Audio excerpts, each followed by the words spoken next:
মাঝখানে অনুষ্ঠান শুরু করার জন্য চেতনা ঘোষ 6th সেমিস্টারের ছাত্রীকে ডেকে নিচ্ছি।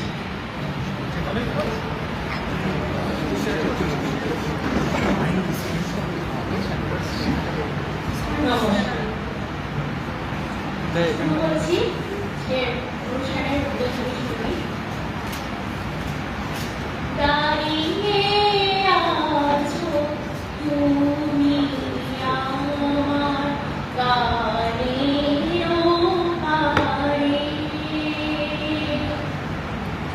দাঁড়িয়ে আছো তুমি আমার গানের